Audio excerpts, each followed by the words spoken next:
Shalom, nous allons étudier le Daf Samer Vav dans Masechet Sanhedrin et nous reprenons à la quatrième ligne du Daf Samer Vav en haut à la nouvelle Mishnah Mechalel et Shabbat, celui qui profane Shabbat. Donc la Gemara, la Mishnah continue de lister, d'énoncer les interdits qui peuvent provoquer une peine de mort de skila, de lapidation, et entre autres celui qui est Mechalel et Shabbat, celui qui profane Shabbat, mais dans quelles conditions? Dans quel interdit, de quelle action parle-t-on ici de Shabbat? Sur les actions de Shabbat qui, lorsqu'elles sont faites de manière volontaire, sans témoin, sont chayav karet de retranchement de l'armée Israël, et si c'est shogeg de manière involontaire, c'est un chayuv khatat. Alors, la Gemara ici va déduire de l'expression le fait qu'on ait dit que celui qui est mechalel Shabbat de telle sorte, enfin, dans une melacha qui donne ça, ça veut dire qu'il y aurait des melachot de Shabbat qui ne donneraient ni karet, ni khatat. La grande limite, là, les kami des chilou Shabbat avait. De là, on voit qu'il y aurait des chiloulim de Shabbat, des profanations de Shabbat, qui provoqueraient que en chavim, lo al shigato khatat et lo al zanor karet, qui n'aurait ni de chiyuv khatat, ni karet, quand c'est shogeg et zadon. La Gemara dit, mahi, c'est quoi le cas? La Gemara donne deux avis. Soit troumin valiba de Rabbi Akiva, soit les troumin, le fait de dépasser le troum, donc de 2000 amot ou 2000 mètres autour de la ville, même si la plupart des commentaires pensent que c'est Midarabanan, Rabbi Akiva pense que c'est Minatora. C'est Minatora, mais c'est pas un des 39 travaux classiques, donc c'est pas Chayav Khatan ni Chayav Karet. Et Avahara, Valiba des Rabbi Yossé, encore une fois, selon Rabbi Yossé qu'on a étudié à plusieurs reprises, le feu. Lo teva aro esh bechol moshvotechem, vous n'allumerez pas de feu dans toutes vos demeures. Selon certains, c'est justement pour nous dire que les laviatsat, pour nous dire que c'est simplement un interdit, mais que ça n'est pas la conséquence habituelle des autres chilulim de Shabbat. Nouvelle Mishnah, Amakalel Aviv Imo, celui qui maudit l'ohané de son père et sa mère. Et no chayav shekelelem beshem Hashem, qui ne sera pas chayav de lapidation tant qu'il ne les a pas maudits avec le nom d'Hachem, en disant qu'Hachem vous fasse ci, qu'Hachem vous fasse ça. Qu'il est l'âme bechinouille, dans le cas où il n'a pas utilisé le nom de Dieu lui-même, mais un kinouille, un surnom, comme on dit là maintenant, Hachem, ainsi de suite. Rabbi Meir, Mechayev, Chachamim Potrim. Alors selon Rabbi Meir, il est tout de même Chayav. Selon Chachamim, il ne l'est pas. La Gemara se demande c'est qui Chachamim qui ne sont pas d'accord avec Rabbi Meir. Alors c'est plusieurs personnes dans Chachamim, mais en gros, c'est plusieurs personnes qui vont dans la Shita connue d'un autre Tana. Man Chachamim, c'est qui ces Chachamim? Ça correspond à quel avis? Rabbi Menachem et Rabbi Yossi. C'est Rabbi Menachem, fils de Rabbi Yossi. Pourquoi des Tanya? Rabbi Menachem et Rabbi Yossi Omer. Benok Voshem Yumat. Au sujet là-bas de l'interdit de maudire la divinité, à la fin c'est marqué, c'est une répétition, Benok Voshem Yumat, parce qu'il a justement maudit le nom, alors il mourra. Comme c'est une répétition, Mat Tamulomar Shem, ce nom-là qu'on rajoute ici, qui n'est pas nécessaire, ça nous apprend que pour la malédiction des parents, il faut également mentionner le nom d'Hachem. Pour être ailleurs. Tanora Banan Braïta. Ish, Hashay Kalel et Aviv et Timon Motumat Samasi, qui dit un homme qui maudit son père et sa mère, il mourra. Maktamuloma Ish Ish, pourquoi répéter un homme? On n'a qu'à dire. Mais Kalel Aviv et Timon Motumat, celui qui maudit et celui ou celle, pourquoi dire un homme?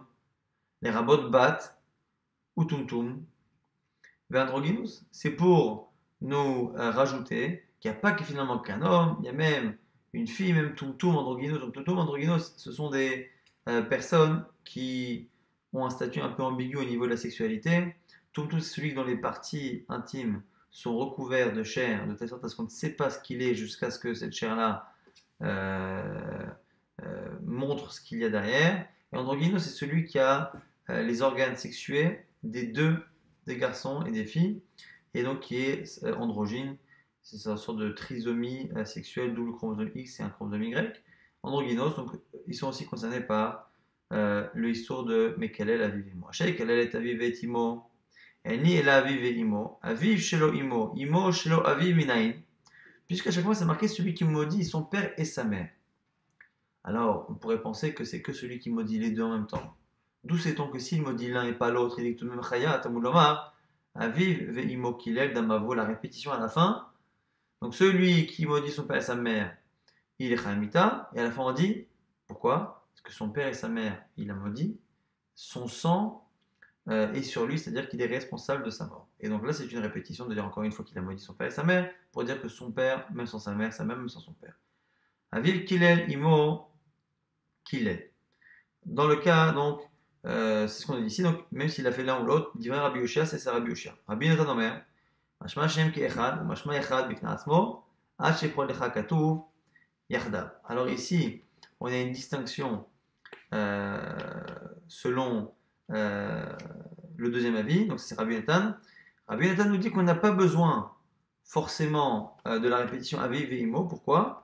Parce qu'à partir du moment où on a enseigné celui qui maudit son père et sa mère, tant qu'on n'a pas dit Yardav ensemble, à ce moment-là, il n'y a pas de raison de penser que c'est les deux ensemble. Et donc, selon lui, on n'a pas besoin de cette répétition. D'ailleurs, il apprendra plus tard dans la Gemara, il apprendra autre chose. Mais selon lui, le simple fait que la première fois on a dit celui qui maudit son père et sa mère, tant qu'il n'y a pas marqué Yardav ensemble, quand c'est marqué Lotacharosh, Beshor ou Vahamor Yardav, tu ne l'appourras pas avec un âne et un taureau ensemble. Si c'est marqué Aviv et Imo sans qu'on ait dit ensemble, ça veut dire qu'il n'y a pas besoin de le répéter pour qu'on comprenne que c'est l'un ou l'autre. Maintenant, mot yumat, moura imura, beskila. Tomé beskila oeno ela, bachal mikol mitot amorot batora. C'est quoi la peine de mort? Là-bas, c'est marqué imura, celui qui maudit son père et sa mère. Est-ce que c'est ce qu'il a ou est-ce qu'il y a une autre peine de mort? Et markan damavo, et des malayalan de mehemba, malayalan beskila, afkan beskila. On fait une comparaison, une sorte de xerashava, qu'on avait vu aussi il y a quelques jours, quelques semaines, par rapport à l'expression des mehembam, leur sang est sur eux, par rapport à ceux qui font des sortes de sorcellerie comme Shoel Ov, Veideroni qu'on a vu dans le Davier. Et comme ici, pour celui qui maudit son père et sa mère, c'est marqué Damavbo, son sang est sur lui, c'est la même expression, des Membam, Damavbo, c'est au singulier ou au pluriel. Et donc, les deux, ce sera Beskila. En Eshama, Noazara, Minaïn, tous ces versets qu'on a cités sont des versets qui expliquent la sanction de celui qui maudit son père et sa mère. Maintenant, il faut, avant cela, trouver un verset qui interdit la chose d'abord. Alors, Tamouloma, la Torah nous dit Elohim lo tekalel. Tu ne maudiras pas ici ce qu'on appelle Elohim. Et le verset la suite dit Venasi be'amecha lo ta'or. Et un nasi be'amecha, donc comment dire, un dirigeant, le dirigeant de ton peuple, lo ta'or, tu ne maudiras pas. Donc ici, la Gemara a l'air de comprendre que Elohim c'est une allusion aux parents. La Gemara dit Imaya aviv dayan. La Elohim lo tekalel. La Gemara dit si je comprends, si son père est dayan, est un juge, je peux comprendre parce qu'effectivement Elohim ce sont les juges. Donc il n'a pas le droit de maudire son père en tant qu'Elohim, en tant que juge. Imaya Aviv Nasi, si son père est dirigeant du Ram Israël, c'est pareil. Il rentre donc Venasi, Be'amecha lo ta'or. Areubichla Venasi Be'amecha lo ta'or. Et non, Doyan, Velonasi. Minaï, la Gemara dit, je ne comprends pas. Dans le cas où le père n'est ni juge, ni Dayan, ni Nasi, ni dirigeant du Ram Israël, ni roi, ni juge. Comment sait-on qu'il y a un interdit, avant même de parler de la sanction, de maudire ses parents? Alors il m'a dit Amart, Atadan, Binyan Av Mishnehem. On fait un Binyan Av Mishnehem. Donc il y a Binyan Av Mikato Vechad. Binyan Av Mishnehem. Binyan Av, c'est le fait de transposer une logique qui est dans un endroit, de transposer ailleurs. Comme ça se passe ici, on propose que ça se passe là-bas, sauf raison contraire à cette ressemblance-là. Et on peut faire un Binyan Av avec Kato Vechad, avec une seule halakha, et parfois un Binyan Av avec deux halakhot différentes. L'avantage qu'il y a lorsqu'on prend deux halakhot différentes, c'est que si chacune de ces deux halakhot a une particularité qui n'est pas chez l'autre, on peut apprendre du point commun qu'il y a entre les deux. C'est ce qu'on verra ici. L'orei nasi keri dayan, l'orei dayan, l'okeri nasi. Parce que ce que l'on trouve chez le nasi, chez le roi, on ne le trouve pas chez le juge et inversement. L'orei dayan keri nasi, share dayan, atamitsuva l'orato, keri nasi, chez atamitsuva l'orato. Pourquoi? Parce que le Dayan, il a une force particulière que n'a pas le Nasi. C'est que le Dayan, une fois qu'il a tranché un psak dans un jugement, on est contraint d'écouter son enseignement. Il a enseigné une halakha, c'est à source et Mouta ou pareil. Lorsque des juges s'expriment par rapport à une question d'halakha, Kacher Mouta, le grand Sanhedrin, s'est exprimé, on est contraint, nous en tant que juifs, d'accepter la parole des juges du grand Sanhedrin.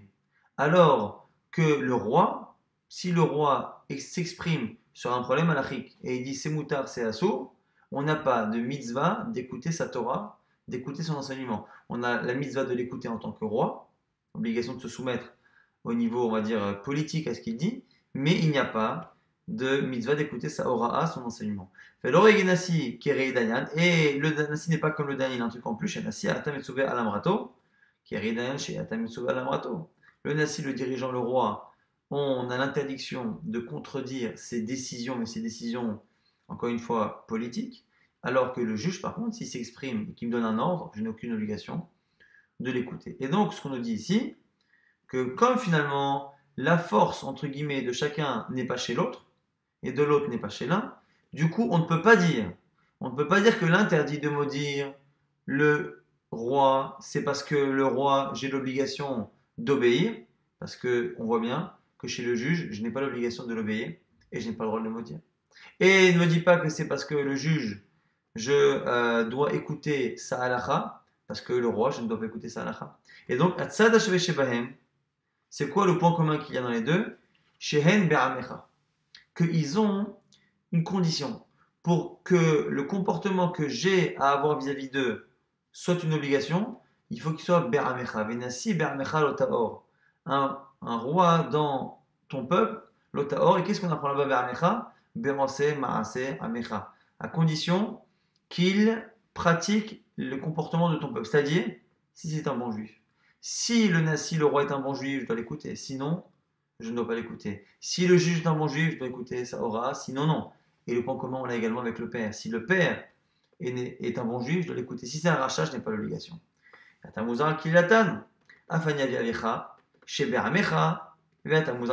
du coup, je vais dire que c'est pareil. Puisque finalement, ces deux personnes pour qui je dois avoir du respect et dont j'ai pas le droit et que je n'ai pas le droit de maudire, si ces deux personnes-là sont pour moi des gens importants que s'ils sont Beramecha, que s'ils se comportent comme de bons juifs et que là-bas j'ai pas le droit de les maudire, mon père, dont la relation est fortement impactée au fait qu'il soit Beramecha ou pas, je dirais que j'ai pas le droit également de les maudire. Il m'a dit attends, mais je peux objecter en disant non, peut-être que les deux là-bas, ils ont une particularité, c'est que ce sont de grands personnages. Le Nassi, c'est un roi, le juge, c'est un juge. Tamouloma, lotekalel cheresh. Ne me dis pas ça, parce que la Torah a dit lotekalel cheresh. Tu ne peux pas maudire un sourd ou un sourd muet. Tu vois bien que la Torah interdit même de maudire particulièrement les gens qui sont bas. Et donc tu vois bien que ce n'est pas le fait d'avoir un rang social élevé qui m'interdit de le maudire. Alors Agmara dit oui, peut-être. Alors tu pourrais me dire que peut-être que Cheresh est spécial, c'est parce que justement il est Cheresh et donc du coup il a un handicap. Tu vois bien que le Nassi, le Dayan, le juge et le roi n'ont pas ce défaut-là et donc tu vois bien que c'est pas ça qui provoque. Et dans le côté, tu as envie de dire que le roi et le juge parce qu'ils sont grands, mais tu vois bien que du Cheresh, que c'est pas le cas. Et donc Chazaradin, on revient. Et finalement, l'oréisé qui est réisé. L'oréisé qui est réisé, la force de l'un n'est pas chez l'autre, la force de l'autre n'est pas chez l'un. Et donc finalement, ce n'est ni la faiblesse du Kheresh puisqu'on ne l'a pas chez les deux autres, ce n'est ni la grandeur des deux autres puisqu'on ne l'a pas chez le Kheresh. Alors quoi?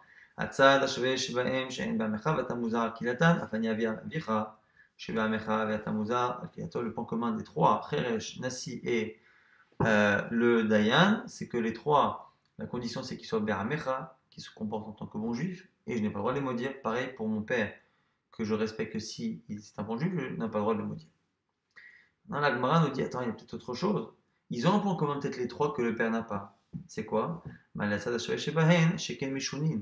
Que les trois, Cheresh, Nassib et Dayan, ils sont Meshunin, ils sont différents des gens.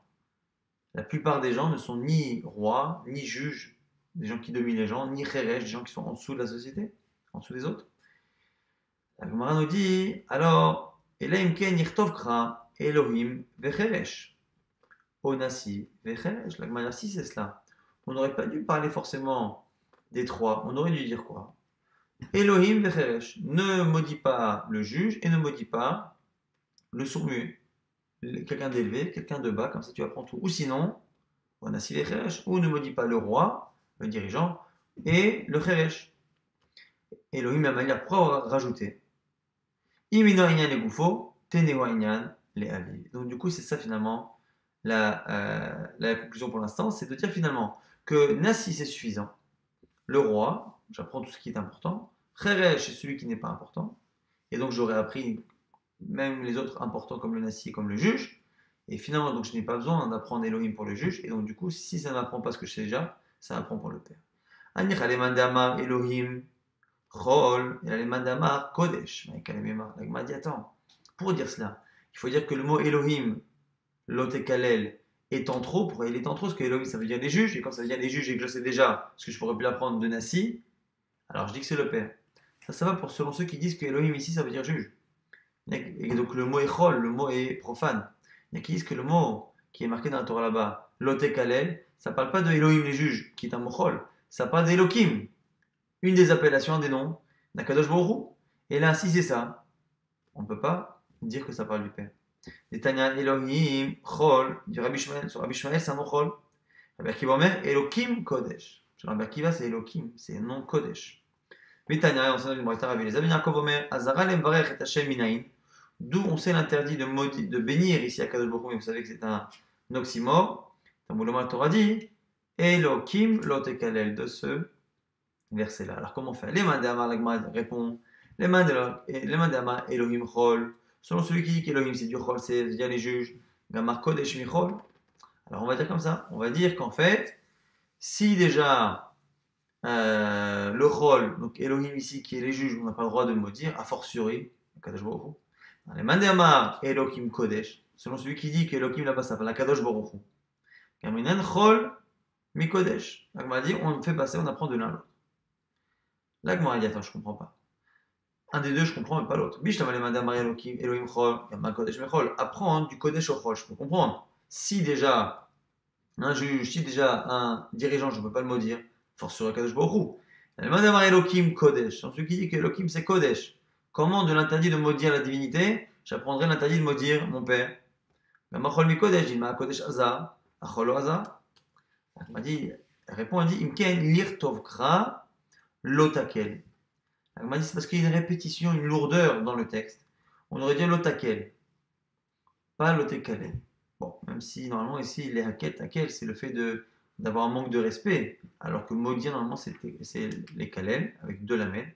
Mais en tout cas, ici c'est une dracha un peu étonnante, et qui dit ici que du coup, le tekalel vient d'apprendre que à la fois c'est Elohim, Dieu, si on part encore une fois, on part du principe que c'est Kodesh, et en même temps les parents, Maïlo Tekelesh, Marmina Tarte. Nouvelle Mishnah. Haba Nara Morasa, Enochayavat Shte Nara, Betula Meorasa, Vehi Bevet Avia. Donc ici, on nous parle d'un cas particulier, celui qui a une relation, a priori, consentie par la femme, avec une jeune fille, Meorasa qui est mariée, donc qui a eu les Kiddushin, mais qui n'a pas eu les Nisuin, il ne sera chayav, ce qu'il a de lapidation, que si cette femme-là est Nahara, donc elle a entre 12 ans et 12 ans et demi, qu'elle est Betula, qu'elle n'a jamais eu de relation physique, mais Orasa, et qu'elle n'a eu que le mariage, mais qu'elle n'a pas eu encore la Choupa, Hibebetavia, elle habite encore chez son père. Bah, pourquoi? Parce que dès qu'elle part de chez son père, on considère que c'est déjà un peu la Choupa qu'elle est déjà chez son mari. Si deux hommes ont une relation avec cette jeune fille-là, le premier il sera Beskila, et le deuxième, comme il a affaire à une fille qui n'est plus Betula, qui n'est plus physiquement vierge, ce sera un Chenek de strangulation comme n'importe quel adultère ici de Meorasa. Tanoura Banagma nous rapporte une braïta Nahara velo Bogeret, une jeune fille, et donc pas Bogeret, pas adulte. Betula, ça veut dire vierge, et donc pas Beroula qui est une relation. Meorasa velo Nisua, Meorasa donc qui a eu les Kiddushin et non pas les Nisuin. Le Beta vient dans la maison de son père, Prat, Shemasa, Ahab, Juchabaal, ça exclut le cas où elle est partie déjà chez son mari avec des envoyés du père, des envoyés du mari. Dès que le mari a envoyé quelqu'un récupérer sa femme, dès qu'elle est dans les mains de ces gens-là, elle est considérée comme étant déjà Nessoua. Amar Rabbi Gamarab, maintenant Rab nous dit, Zod dirait Rabbi Meir, que c'est ce qu'on a dit, c'est Rabbi Meir. Aban Chachamim Omrim, mais Chachamim nous disent que Nahara Meorasa, Afilu Ktana Bemashma, que la Nahara Meorasa, même si elle est Ktana, ça marche. Donc ici Rab nous dit que dans la Mishnah, ça parlait de Rabbi Meir, et donc effectivement, c'est Rabbi Meir qui a dit qu'il fallait absolument qu'elle soit Nahara, mais Chachamim pense que Nahara Meorasa, même si elle est Ktana. Donc, la Mishnah parlerait d'une fille qui est que Nahara, ni plus ni moins, ni Ktana, ni mineur, ni moins de 12, ni plus de 12,5, qui serait Bogeret. Et Chachamim dirait non, Nahara c'est l'âge maximum, mais avant, c'est les Ktana, ça marche aussi. La Gemara dit, attends, je comprends pas. Amalé, Rabachavi dit, Ravina, Mimaï de Matini Rabbi Miri, ou le Maroté Ktananami. La Gemara dit, attends, je comprends Rabbi Miri, mais qui te dit que notre Mishnah c'est Rabbi Miri? Qui t'a dit dans notre Mishnah que si elle est ktana, il n'est pas chayav. Ou les maroté ktana. Dilma rabanan, teknot misha sechachamim, ou les maroté bogeret, vetulo, et que quand on a dit nahara, c'est comme ce qu'on a vu dans la braïta de Rabanan, que quand on dit ici nahara, c'est nahara pour exclure une fille qui est plus âgée, mais pas pour exclure une fille qui est plus jeune. Alors, Rabbi Uda explique. Amarle, hay eno chayav achite nahara vetula meorasa. C'est à cause de l'expression eno chayav achite nahara. Eno chayav est là, al nahara betula meorasa mibaele vetulomide. Pourquoi? Parce que chez nous, il y a marqué qu'elle n'est il n'est chayav, il n'est pas chayav tant qu'elle n'est pas nahara. Sous-entendu, avant, il n'est pas chayav. Alors que si tu voulais dire que elle est chayavet, il est chayav, je veux dire, si elle est plus petite que nahara ou même nahara, il aurait dû s'exprimer autrement et il aurait dû dire eno chayav ela anara betula morasa mivaele vetulomide. Donc c'est pour ça que ici on déduit que dans notre Mishnah, on parle d'Afka dans un cas où elle est Nara. Baïmine, on pose une question à Rabbi Yaakov. Barada, il pose la question à Rav. Ba la Ktana Meorasa, les Rabbi Meir Mahou. S'il a une relation avec une Ktana Meorasa. Les Rabbi Meir Mahou, selon Rabbi Meir, qu'est-ce que ça fait? Les Gamri Mima Etle, au Miskila Mima Etle. Lorsqu'on dit que selon Rabbi Meir, il n'est pas Chayav, le chiyuv de la Mishnah, il est que si elle est Nara, pas si elle est Ktana. Est-ce que ça veut dire qu'il n'est pas chayav mita du tout, il n'est pas passif de la peine de mort? Ou est-ce qu'il n'est pas passif de la peine de mort de ce qu'il a, qui est pour la Nara Morasa, mais il aura une autre mise à mort, comme Chenek, comme la strangulation? Alors réponse, Amarle Mistavra Miskila Memaetle. La logique voudrait qu'il ne perd entre guillemets que la peine de mort de lapidation, mais qui sera mise à mort quoi qu'il arrive. Et pourtant c'est marqué au sujet de la relation justement interdite de cette femme-là, c'est marqué ils mourront tous les deux. Et de là on apprend qu'il faut qu'il y ait une sorte d'équivalence, d'homogénéité dans les deux. Et donc, si elle est ktana, elle ne peut pas être mise à mort parce qu'elle n'est pas responsable de ses actes. Et donc du coup, il n'y a pas d'homogénéité si lui on met à mort. Shatik Rav, Rav n'a pas eu de réponse. Ça marche, moi je me le dis, maintenant Maïta Amar Shatik Rav, pourquoi Rav sais-tu? Mais Nemali il aurait dû répondre, ou Meta Ish. À cause d'un verset. Alors le verset est un peu plus loin dans la Torah et parle d'un autre cas. Il parle d'un cas où la fille est consentante. Où la fille est forcée. Elle n'est plus consentante. Et donc, même si c'est un peu différent, au final c'est un peu pareil, parce qu'à partir du moment où elle est ktana, dans tous les cas, elle est ktana, on part du principe que le fait d'avoir le consentement d'une fille mineure, ce n'est pas un consentement, donc c'est comme un viol. Et donc, du coup, comme dans le cas du viol, on voit qu'on dit là-bas, il n'y a que l'homme qui mourra. Et donc, on voit bien là-bas qu'on est capable de dissocier la peine de l'homme de ce qui arrive à la femme. Et donc, puisque c'est le cas dans le viol, appliquons la même chose dans le cas où c'est une relation que la jeune fille veut, mais que la fille est tellement petite, elle est mineure, qu'elle ne peut pas prendre une bonne décision, et donc elle est considérée comme étant anoussa. Et là, quand on dit ça, c'est une marque Ketanaïm. Ketanaïm. Que les deux meurent. De là, on apprend sur le Rabbi Yoshia que les deux doivent être majeurs. Si elle est mineure, ça ne marche pas. Rabbi Yonatan s'appuie sur le verset qui est dans la paracha d'après pour dire que comme là-bas on tue le violeur tout seul, on peut tuer un homme même si la fille ne sera pas mise à mort.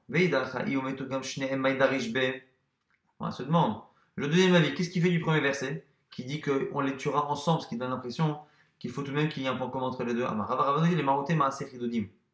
C'est pour exclure un autre cas. Un cas où l'homme n'a pas de relation physique ici avec la femme, donc il n'a pas de coït, mais l'homme fait des choses avec le corps de la femme qui fait que lui prend plaisir alors qu'elle ne prend pas. Et donc c'est pour ça qu'on a dit au Metugam Shneem que les deux meurent lorsque les deux ont un plaisir. Quand est-ce que les deux ont un plaisir? Lorsqu'il y a réellement une relation au niveau physiologique du terme. Et l'autre, que fait-il de cette halakha? Mais il n'a pas besoin de ce verset pour l'apprendre parce qu'il estime qu'à partir du moment où il n'y a pas de coït, il n'y a pas du tout de raison de mettre à mort. Et donc du coup c'est évident, tellement évident que la Torah n'a pas besoin de le mentionner. Celui qui dit que le fait qu'on dit il faut que les deux soient ensemble, les deux soient pareils, qu'est-ce qu'il fait du verset qui isole le violeur en disant que lui il a une sanction à part? Qu'est-ce qu'il en fait? Levado Magdarishbe, qui est Tania comme une Braïta le dit, Baou Asara Venada Vadain Hibetula. Lorsque cette Nara Meorasa a une relation, on donne l'exemple avec 10 hommes différents, mais à la fin elle est Betula. Donc elle a une relation à des endroits du corps qui font qu'elle est encore physiquement, où l'hymen n'est pas déchiré. Kulam Beskila, ils seront tous Chayas Skila comme s'ils étaient les premiers à avoir la relation avec elle. Rabbi Omer, Arishon Beskila, Verkulam Bechenek. Selon encore une fois Rabbi, le premier sera Beskila et tous les autres seront justement Bechenek. Et c'est lié justement à ce verset-là de Levado. C'est Rabbi qui dit que c'est Levado, comme on a marqué Levado, c'est-à-dire que lui seul aura ce statut-là de ce qu'il a. Tanou Rabbanan, on a une qui dit Ubat, Ish Kohen qui techel liznot. Lorsqu'une fille de Kohen qui se profanera liznot en se prostituant, en ayant une relation interdite, Ba'esh Isaref, elle sera brûlée. Donc c'est une jeune fille de Kohen qui pratique un adultère qui sera mise à mort par le feu. Rabbi Omer Rabbi nous dit Techila Techel. Que le mot ici Techel, qui veut dire à l'origine ici se profaner, est aussi une allusion au verbe Lehatril, commencer. Et c'est encore ce verset-là qu'on dit, qui confirme que l'homme mourra seul. Donc, Kitechel, de là on apprend que, a priori, c'est quand la relation se fait pour la première fois qu'elle a ce statut-là. Et c'est la même notion que l'on a dans le verset qu'on a cité à l'instant, que l'homme mourra seul. C'est-à-dire que c'est la première relation qui fait que. Alors, le problème, c'est que c'est un peu brouillon, cette braïta, parce qu'au début, on parle de la fille Cohen, après on part directement dans l'histoire du violeur, d'une fille normale, qui n'est pas une fille Cohen, donc on ne comprend pas le rapport. La Gemara dit, qu'est-ce qu'il veut dire exactement? Parce qu'il a l'air de passer du coq à l'âne. La Gemara dit, Ravuna, Bered Rav Yoshua, Rabbi, qui est des Rabbi Ishmael, Zirale. Rabbi pense comme Rabbi Ishmael. Demar Arusa Yatsa, Lesrefa, Velo Nesua. Que ici, quand on parle de cette Eshet Ish, de cette jeune fille-là, qui est Cohen, fille Cohen, et qui sera mise à mort par le feu, c'est que la Haroussa qui a ce statut particulier de Srefa, et pas la Neswa. La Neswa a un statut de fille d'Israël normale qui fait Znout. Mais Achika Amar, c'est comme ça qu'il faut dire. Im trilad bi abiznout bisrefa, idar bechenek. Si c'est sa première relation, à ce moment-là, elle sera bisrefa, mais si c'est d'autres relations, ce sera un iso chenek. Maintenant, la Gemara dit, maï vechen. Pourquoi après on a dit, et c'est pareil pour l'histoire du violeur. Vechen qui attend, la Gemara dit, c'est pareil là-bas. Ma atam bitrilat bi'a kamishta ekra, achanami bitrilat bi'a kamishta ekra. Vous allez voir que là-bas, on parlait de la première relation. Chez nous également, on parle de la première relation. La Gemara termine avec un autre pirouche de ce que dit Rabbi. Il dit, moi mon maître ne m'a pas appris ainsi. Oumano, c'est qui son maître? C'est Rabbi Yosef. Alors, Rabbi, qui Rabbi Meir, comme ça, moi, il me dit Rabbi Yosef. Que Rabbi, en fait, il pense comme Rabbi, il pas comme Rabbi Ishmael. C'est que si cette fille Cohen-là, elle a épousé un homme qui lui est interdit, c'est là qu'elle ne sera pas mise à mort par le feu, mais par Chenek. C'est comme ça qu'il faut lire ce qu'il veut dire. Si elle a commencé à se profaner par la relation adultère, Bisrefa sera mise à mort. Mais si elle a commencé avant cette relation adultère à se profaner, comment? Parce qu'en tant que fille de Cohen, elle a épousé un homme qui lui est interdit. Et donc, elle est déjà un peu profanée. On peut plus dire qu'Itechel Iznot, qu'elle se profane qu'Itechel en étant par un commencement. C'est pas la relation ici adultère qui a été le commencement de sa profanation. Umaï Vechen, alors c'est quoi le Vechen? Simana Be'alma, c'est simplement pour se rappeler une histoire là-bas aussi où on parle de Trila de début, mais la relation entre les deux halachot est moins franche que ce qu'on a pu bien voir dans le commentaire précédent. On va rapidement essayer de résumer ce daf. On a vu que dans Shabbat, le chiyuv, ce qu'il a de lapidation, était lié au fait que pour Zadon et Shogeg, on a chiyuv karet et chiyuv khatat. Ça exclut, selon Rabbi Akiva, celui qui dépasse le troum de Shabbat, et selon Rabbi Yossé, celui qui allume le feu. On a vu que celui qui maudit ses parents, c'est il est chayas qu'il a. On voit que le père ou la mère, ou les deux, même si la Torah parle à chaque fois des deux, comme la Torah, à un moment donné, a répété, ou selon certains, parce qu'elle n'a pas dit Yardav ensemble, ça nous apprend que finalement l'un ou l'autre sans l'un, c'est pareil. Maintenant, d'où on apprend l'interdit de maudire ses parents, c'est pas marqué. Au final, on l'apprend soit d'une répétition, donc on a l'interdit de maudire un dirigeant de l'armée Israël, on a l'interdit de maudire un kheresh, un sourd-muet. Donc on voit finalement que les gens importants ou pas importants, les gens qu'on doit écouter ou qu'on ne doit pas écouter, quoi qu'il arrive, on ne doit pas les maudire cela. Et il y en a un autre qu'on aurait pu déduire, du coup c'est Elohim. Donc Elohim, c'est les juges. Alors comme c'est en trop, du coup ça nous apprend à la place les parents. Selon celui qui dit que ici là-bas Elohim ce ne sont pas les juges, c'est Elohim, c'est-à-dire Akadosh Baruch Hu. Là-bas aussi on apprend de la redondance de Lot et Kalel. Au lieu de dire Lot Akel, on dit Lot et Kalel, c'est-à-dire qu'il y a deux personnes qu'on n'a pas le droit de maudire, c'est Akadosh Baruch Hu, ici Elohim, et ceux dont le respect est comparé à celui de Dieu, ce sont le père et la mère qui en plus ont un point commun avec Akadosh Baruch Hu, c'est qu'ils sont à l'origine de notre existence. On a vu également une marque loquette après sur la Nara Morasa, sur lequel on est Chayaskila. Est-ce que c'est que. Alors c'est sûr que si elle est plus que Nara, elle est Bogueret, elle est adulte, ça ne marche pas. Pas Chayaskila en tout cas. Mais la question c'est est-ce que c'est que le Zman de Nara ou est-ce que c'est même avant? Selon Rabbi Meir, c'est que le Zman de Nara. Selon Chachamim, c'est même le Zman avant.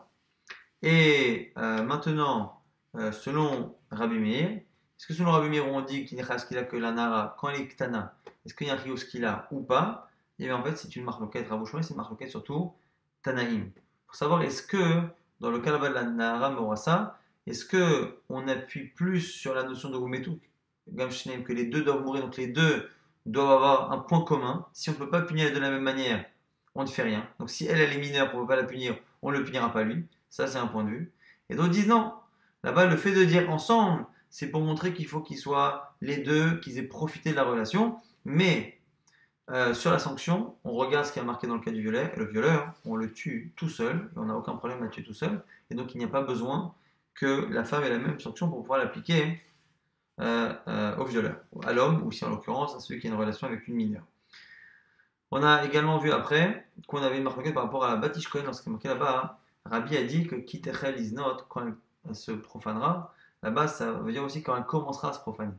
Alors que veut dire là-bas Techel, cette dracha? On a deux avis, celui de Rav Yosef et celui de Ravuna, le fils de Rav Yoshua. Est-ce que Kitechel ça veut dire que cette fille Cohen, pour la première relation, ça provoquera Srefa et pas pour les autres? Ou est-ce que non? C'est que quand on dit Kitechel, c'est si elle s'est mariée avec quelqu'un de cachère et qu'elle ne commence à se profaner que par l'adultère, à ce moment-là, elle sera mise à mort par le feu. Si par contre elle s'est déjà profanée en épousant celui qu'elle ne doit pas épouser, à ce moment-là, vu que l'adultère ne sera pas le début de sa profanation, elle ne sera pas dans le digne de Baeshi Saref, elle sera tuée comme n'importe quelle femme qui commet un adultère classique.